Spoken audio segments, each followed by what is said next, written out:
Salut et bienvenue sur cleboaoriginal.com. Merci de votre fidélité. 5 minutes avec César Ngadi, Ndeneb Sarabinogake. Tout le monde est d'accord et il en restera ainsi pendant longtemps. Nako cessé jamais qu'on remercier Bino na fidélité na Bino bozala kanango na 5 minutes. Donc vraiment yangonde makambo parce que message jali koleka 5 minutes ndenge to le bara que batu tout va comprendre que 5 minutes ezali éducation civique pour ba congolais ba koma incivique ba congolais to kabwana na yebisaka bino ke lelo soki to combien na division entre biso wana na ko tikaka yango jamais ezali faute à fayulu. Donc on explique à Rabino parce que tant d'élection est si là qui les lots ceux qui tant cas d'élection est si là qui ceux qui faillu la bimaki ndeng tout monde aka on a poto parce que to sali élection na ndeng moko ya démocratique à la marque congolaise abimi non en tout cas to witi musika bande konanga ata élection ngo ikeka mwa ndeng to linga kité mais en tout cas ngana za mwana mboka oya zui mwana mboka to botoli déjà pouvoir et pas ya rwandais donc ngai nazali prêt na travailler na ndeko nanga Félix Antoine Tshisekedi na motema ya fachi ndeki to yebie alingaki ko benda muningane malgré ça mais a insisté à pesa yo loboko fayu la lobby ezali loboko soki ya ki moyibi soki ya nini mais na étonnement na biso na suka fayu lo susa 5 poste donc bo moni ke to koma partager boye fayu lo soko bo moni ke FCC lelo ba koma ko chamunoko parce que ba mona ke mutu moko déjà neti fayulu azali libanda donc azocha ba contretemps bango bazali ko seple parce que bango système bango zaka diviser pour mieux régner. Donc vraiment n'insiste kana ko tikaka makambo wana te o pe na lobake congolais ayebi loko to lingite to lukaki ke étranger a longwa na mboka na biso a longwa to zumwa na mboka mais talandengi désordre donc une certaine catégorie de personnes heureusement que bateau ba lizo ko linga fachi te baza minoritaire na biso auto zeli ko tcha fachi pour anasima pusana parce que ba musu ba kansa o jalelo non il y a pas de jalelo tolo ba makambo solo ceux qui mekambo za solo to lobi ceux qui to monipe eza mabe to lobaka mais toko ya te ko tcha contre parce que za ndeko na biso toko za la contre te nek to zala ki na étranger parce que wana za ndeko na biso so yo leke mayele pesa mayele soko moniki likamuke zangi pesa ye mais congolais alinga muninga ne apusana te soka pusana ndenge ni dudu swami akomi place wana ngape na okoma dudu lazo kansani oh ya lelo ya kansani ye moka mtaza réalisateur ngape lelo na okoma réalisateur donc congolais azala ndengwana alingi muninga te donc soka muninga sale loko aroya te ke apese le boko po ba pusana mais congolais c'est ça mais en tout cas tokotika yango te parce que 5 minutes na epsaki bino muto boko lembanga tozana 5 ans na bino après sous 10 ans donc tozali na bino tina suka donc vraiment ndenge boyebika na epsaka bino ke biso to sala ka émission na émotion te to sala penza émission avec apaisement to réfléchir makambo tout na kanisi bomonaki na epsaki bino dernièrement bomonaki ka moi déchet moko ekotaki bomonaki ke nazo solo na équipe technique pour na rebouler makambo donc so to lobby likambo ebake to si to lobby to koyate to bandela mais to ko sala mise au point net lelo pour batebele au monique batebele ba bosanaki makamsu parce que batumsu bazalaka moni ba misusu ba utele misusu donc mbala moko ba uti donc ba village ça nango ba bete donc na mboka ba na bakini wana ba villageois baza ba citadin baza donc ça efingeli so za villageois so za citadin ba misusu directement village ya mikil donc ba makamsusu ba yebite mais tango ya awa arondimate ke awitaki village alors baka ngana zalaki bo donc eza nango mabete mais makambo susu faut bobosana to mona mutu muso aye awa azokotela ngwanda zolo bakwa ayebi makambo ngwanda salate po mutu a normal o penza kinois o penza zaïrois dans la paix retrouvée ngwanda za exemple moko te ke aza mutu mo ko pesa biso ba leçon te. Donc, on a l'élo avant de côté na Sija l'élo parce que Sija l'élo Togolobé la entourage et à président de la République. Togolobé la présidence de la République. Parce que na lingina sabino déjà boye baké bateau bazo kansa on dirait que fachi béton aza yuma ou bien aza mbendre mais boyebaka ke Faci aza yuma te aza mbendre te aza kinois donc aza mwana mai aza noko donc makambo tout ezolekama ekosuka Faci akosukisa yango parce que entourage à président de la République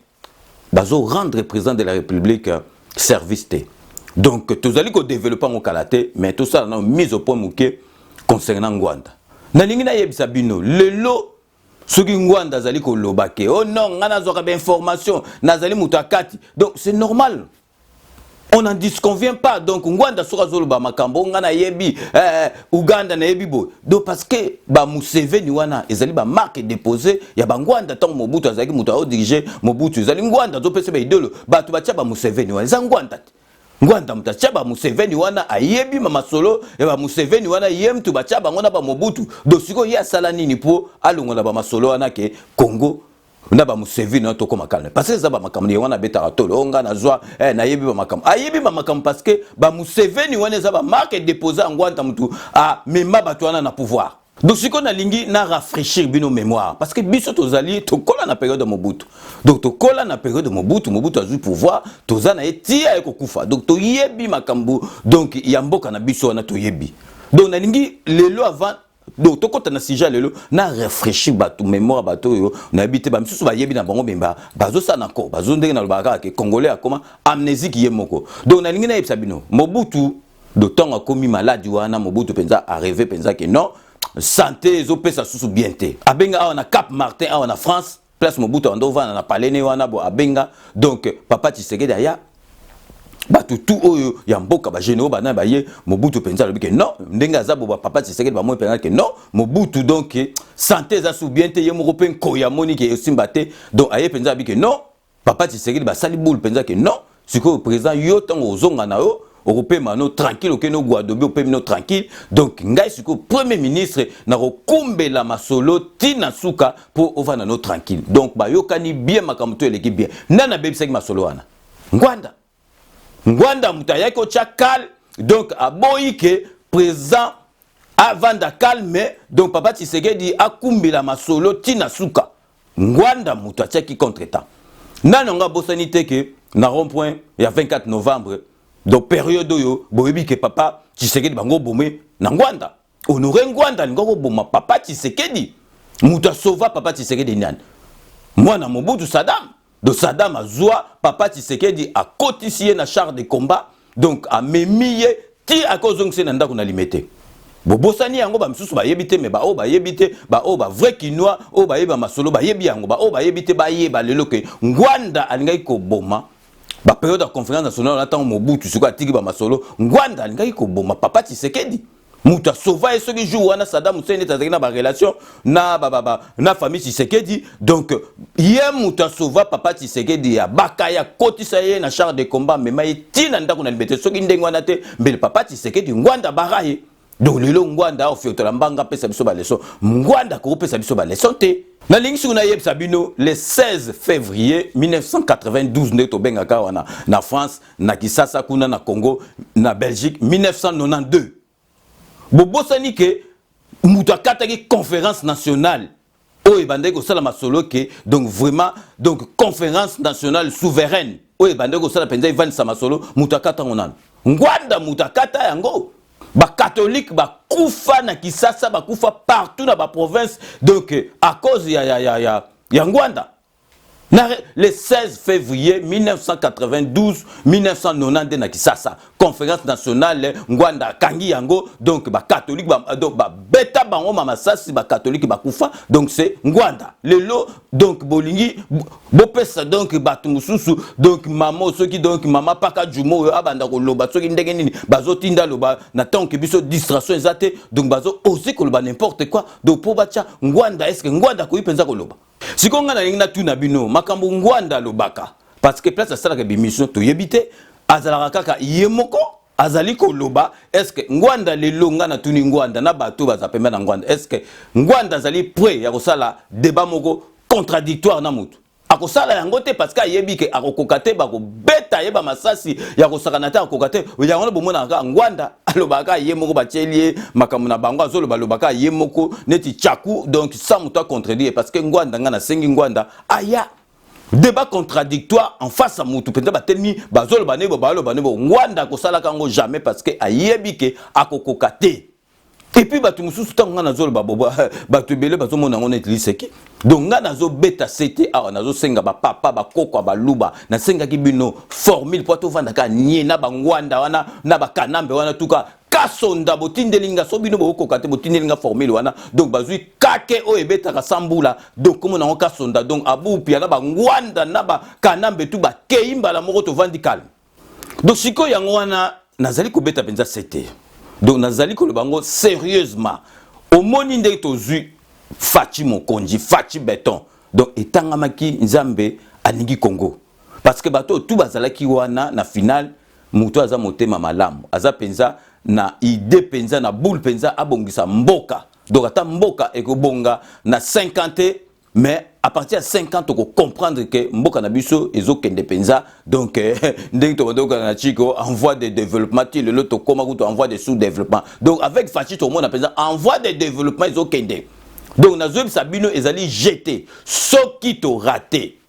na fachi donc bato bazwa na ba contre état to yebi ke fachi mwana nzambe ekosimba te mais soki to raté na fachi boye bake 5 minutes na zongeli makamba sous titel wana penza boye bake mutu président oyo akomema masolo ke aza na souci ya mboka na biso ebonga parce que bomoni kutu au bout ya moins d'un an makambo azali ko sala donc le peuple d'abord donc soki to raté na fachi po mboka na biso ebonga eke liboso donc to raté to keyima makambo ya sous-titel parce que bato balandaki nga na simebele to ko zonga makambo sous-titel donc ezali ke mboka na biso to pesi ba américain ou bien ba allemand ba français ou bien ba suisse donc makambo ba président ezali sous te to komi mindele ba tieli biso ba représentant wana donc to pesi bango ba minéré ba gérer yango ba tongela biso bopito ba tongela biso ba bongela biso social parce que ba projet oyo Félix Antoine Tshisekedi aza nango yango wana donc na répéter le sous ce qui to raté mboka na biso ezwa envol na fachi béton donc to koti makambu ya sous-titel donc vraiment bo yokanga malamu donc na insisté vraiment na likambo wana siko avant to kota penza na sujet na biso o na lobaki ezali entourage à président de la République parce que biso to lobaka pour rien te donc trop c'est trop avant déjà na kota na yango nazali penza ko pesa ba félicitations na ngai na petite sœur propre donc moi na moi si o azo sala musala moko makasi bato batala kaye na ba réseaux sociaux donc surtout donc vraiment na Facebook bozor mona musala zali ko sala aleki utu donc communication makasi o sala kutu musala ko leka ba journaliste mususu donc nazali ko pesa Céline la patriote ba mbote belé na kansi bato batanga kaye bazor mona musala o azali ko sala pe makambo susa bimisaka donc yako bimisango plus facilement que biso et photos en a nous temps. Donc vraiment, Céline la patriote, donc vraiment, je suis d'accord avec toi. Et puis, Nazali vraiment qu'on partager bah avis oh donc aux ali ça. Donc vraiment, avant ton quota, na si j'ai na biso oh ya liboso, to marqué une courte pause publicitaire. Boyebi kaka toujours traiteur oyo ya solo oyo ya sérieux oyo ya kosa la bino makamona bino nyo surtout. Donc faites appel Nazali ko recommander bino ndeng na recommander bino à chaque émission. Donc bobenga Romain Ilunga donc oyo azali ko proposer biso bande annonce na yebota la musala penza oyo penza esengeli ezala soki bosali fête bolanda bande annonce.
Event. Rom's Event, Rom's Event. Service traiteur, organisateur d'événements. Allant du cocktail en passant par les akouskis et le traiteur qu'il faut. Vous avez toutes les spécialités. Africaines, européennes, asiatiques, du monde entier. Quel goût, quelle perfection, quelle propreté. La dégustation est au rendez-vous grâce à Rom's Event. Vous savez les contacter au 0032 465 22 11 72. Rom's Event, le meilleur dans son domaine.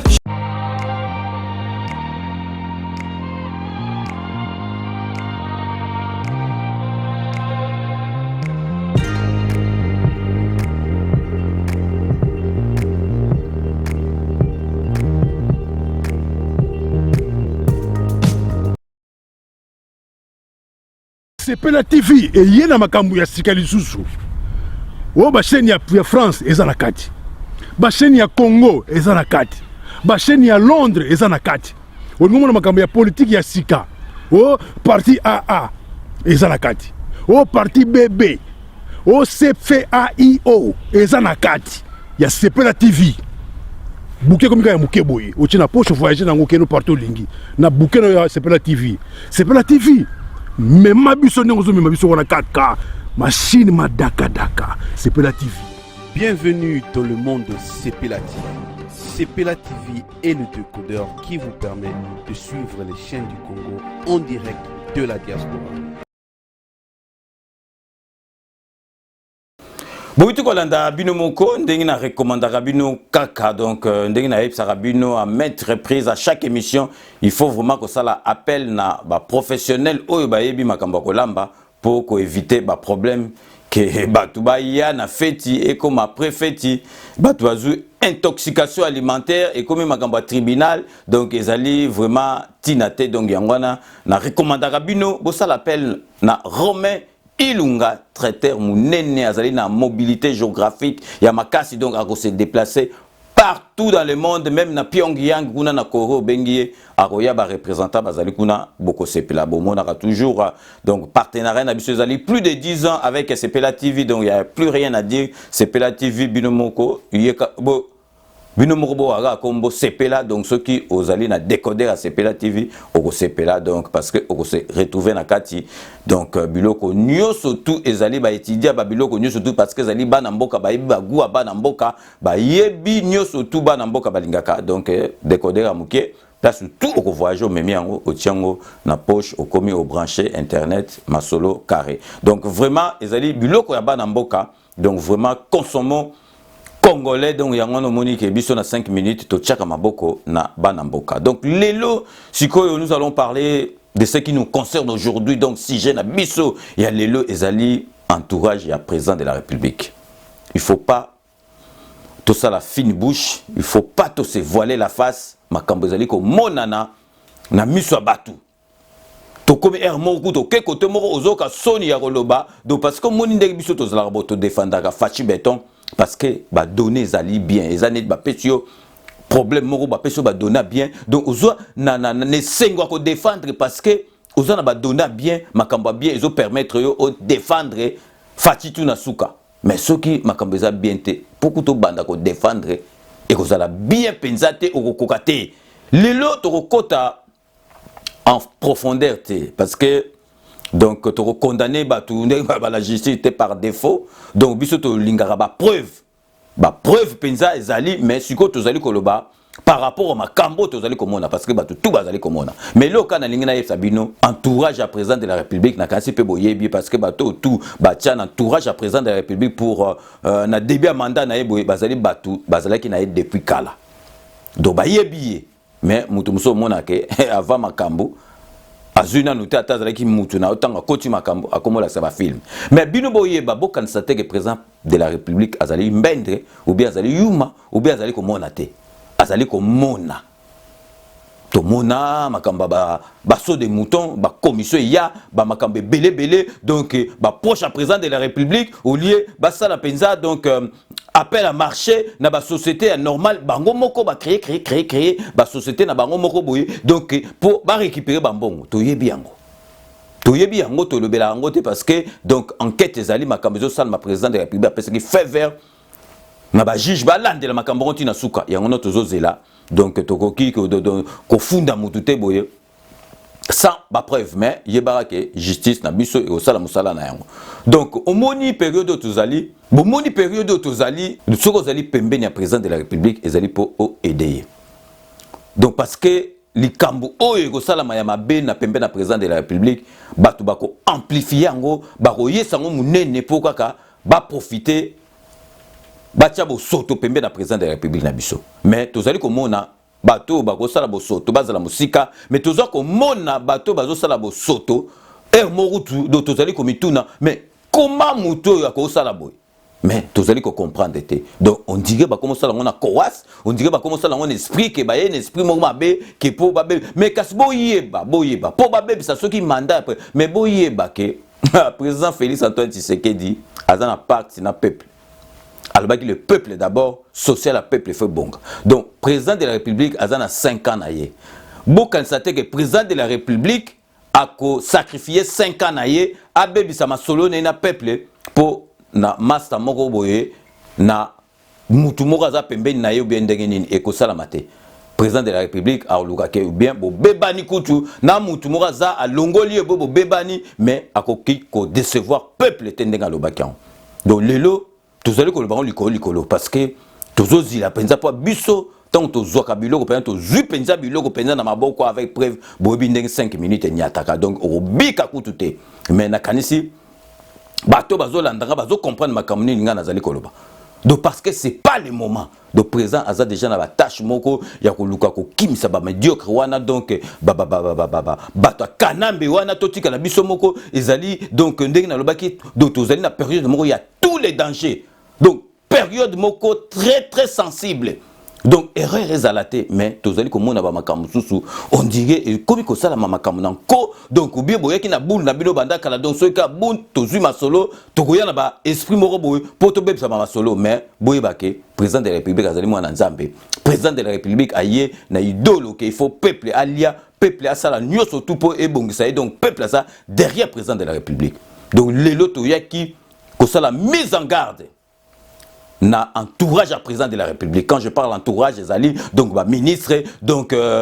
bateau présidence de la République, donc bah conseiller, donc bateau tout basé tout autour à président de la République parce que bah comme ça la bo soni moko et comme qu'on révessé donc moi écoute donc to défendre en exaté. Mais l'avenir nous dira la vérité kalaté. Donc boye bah quand ça que déboulonnage et ça liga rapport na bateau il y a FCC déboulonnage et pesa na katia kana biso. Na biso moko pembele po ba msusu bazali pembele na président de la République a cansé azo kansa bango ke ba pire batuna mais baza ba infiltré mais to détecter bango donc vraiment boyeba ke président de la République aza yumate aza mbendrete aza noko makambo tout obozo sala ayebi yango pe ayebi yango mais tango reçoit décision ha bolé la terre tango décision go ya beaucoup landa na ganisi bato FCC bokeno nage kuna bango na ba makila na ba chibala boko koule kuna parce que bino kuteza pire mais vous tout mo fiti aye la biso contre tant que yo pire mutu na biso ke obele msuzu zaki pire moko ya ndengi moko bokomi pire biso oye la biso ba contre tant on dit que fitiol donc il y a FC ça y est na contre tant ba donc déjà contre tant mais yo siko soki mutu na biso oza na kana biso oza na contre tant donc ezali pire donc esprit ma bewane ezali double ou bien au kib ou bien soki ndengi ni donc mais barake boko souka parce que toza na bino mayele. Vous vous rendez compte na présidence de la République ba document officiel ezali ko bima na présidence de la République. Donc, ezali ba document moko, il faut ezali ba document moko ya bien, mais ezali ko bima sans fondement juridique. Vous vous rendez compte président, donc ezali numéro 1 ya masolo, mais ba document boko mona donc to lobite ke nyoso tout, mais tozolo ba plupart ba document ezoko bima sans fondement juridique donc papier papier moko document moko bimi on dirait soki et 8 soki wapi mais et 8 na présidence de la République parce que président azali mutu moko aye bobongisi dossier ye aye ba conseil musa na binoni bobongisi ba makamune so tant président ya atali kaka ba aide de tigre atali bu allez atili njaka mais soki président komi pour atanga to mona discours moko président zoabo et ya bo pas na masolo na kati heureusement que président Timba est-ce que le président Timba qui t'a découvert net kanambe ba c'est ba comédie là zol ba le heureusement que yaza kanambe te donc ba document et belé zo bimana président to le binyo so tout est mais la plupart des documents donc ils allaient bima sans fondement juridique vous vous rendez compte document officiel à la présidence de la République tout ce qui est sans fondement juridique te donc un bon nombre de documents sans fondement juridique donc encore pire que ça donc avec des fautes d'orthographe. Vous vous rendez compte donc président de la République bah petit document donc document bimi donc bourré de fautes d'orthographe. Ils allaient soni na pas na motema. Donc bozawana donc bozo boulé kaka ba mbongo na bino ba cop na bino donc le bocha président de la République makamso za bo kotisika bozo sala effort.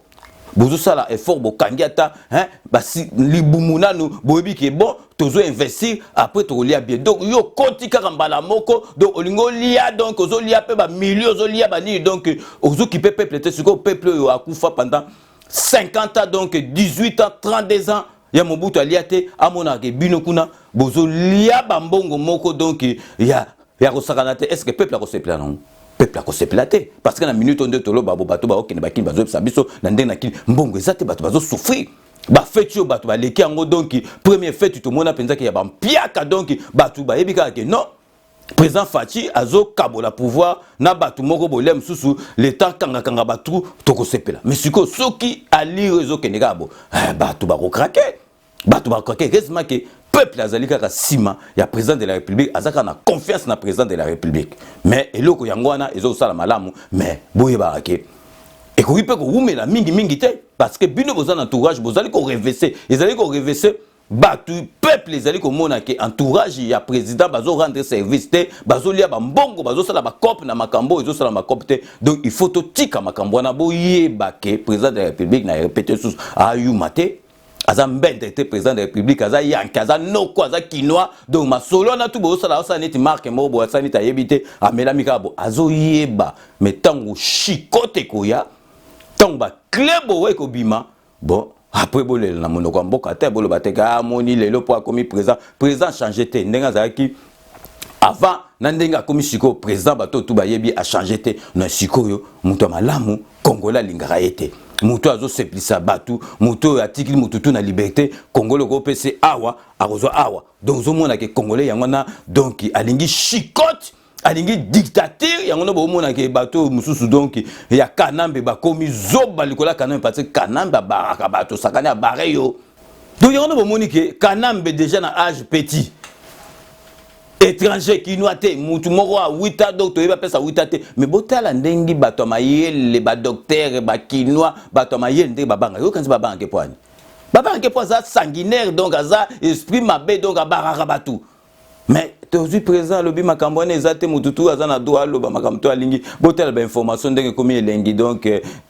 JT il y a 20h il y a nini il y a RTNC ndenge komi na audience kala bato bando tala ngote parce que bozo mona penze komi on dirait ba télévision automona kana ba poto ah donc bazo la sa makambo nyoso tout mais Congolais alingi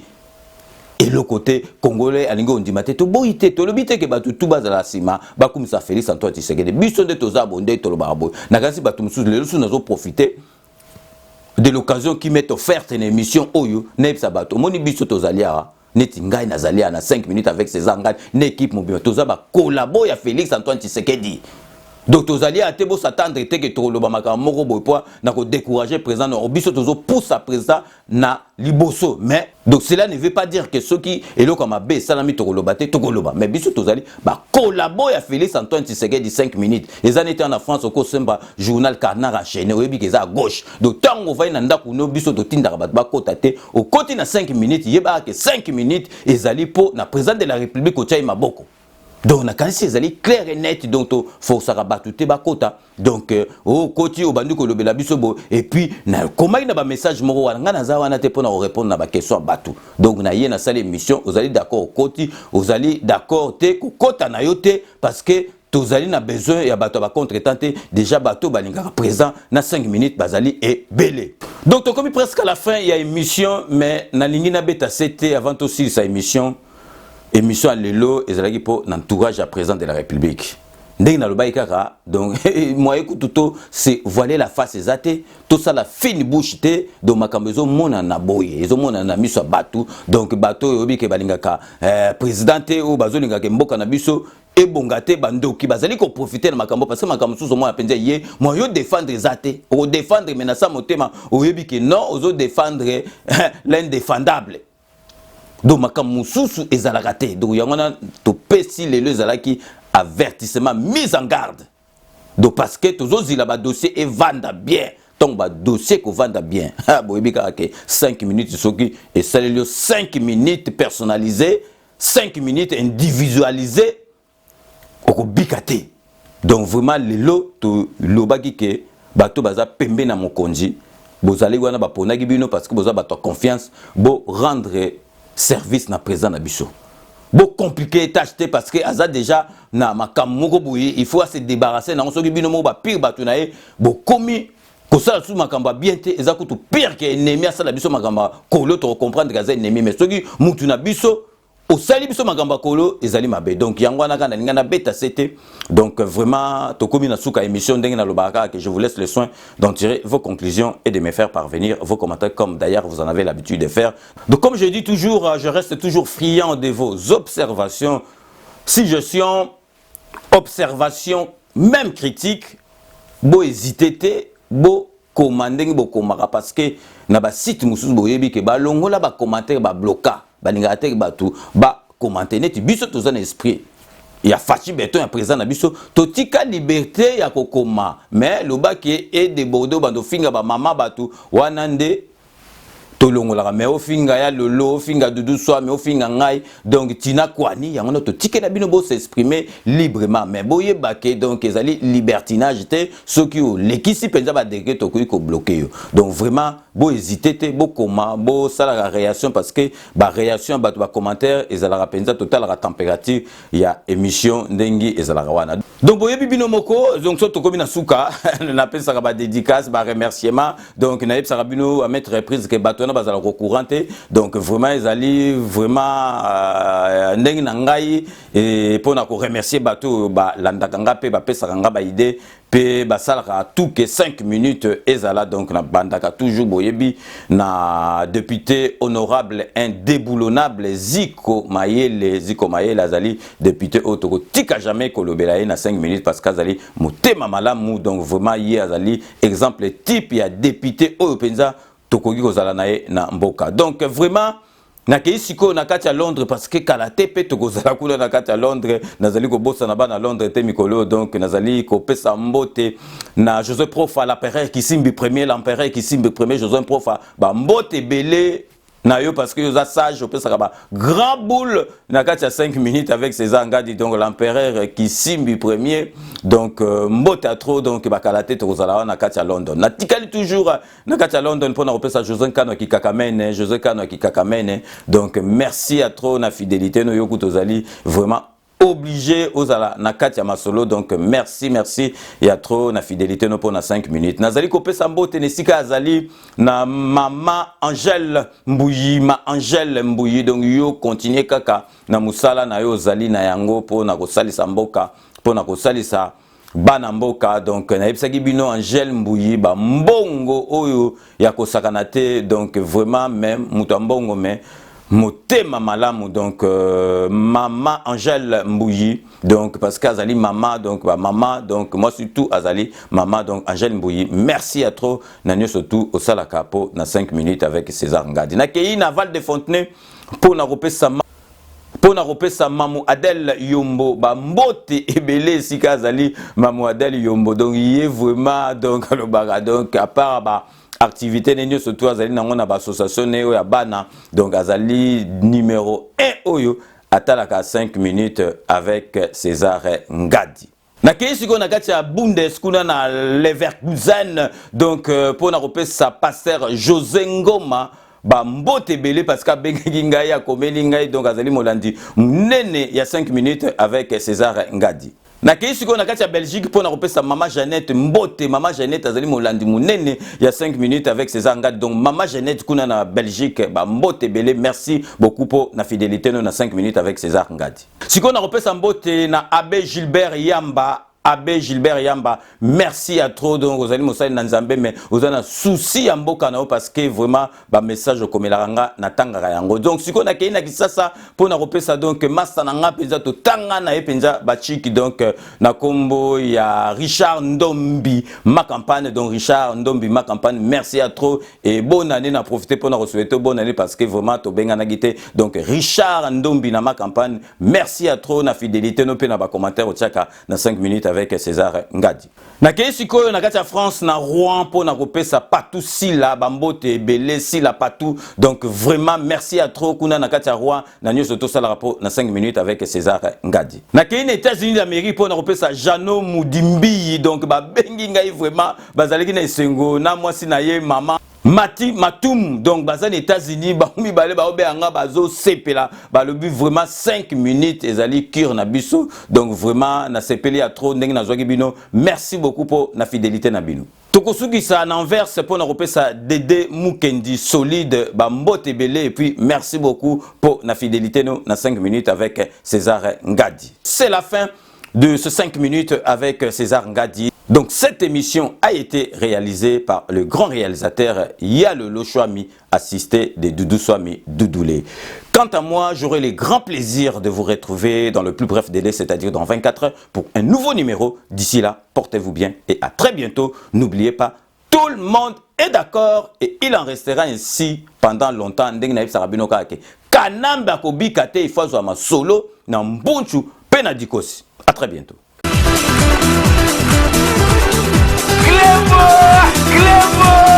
Original.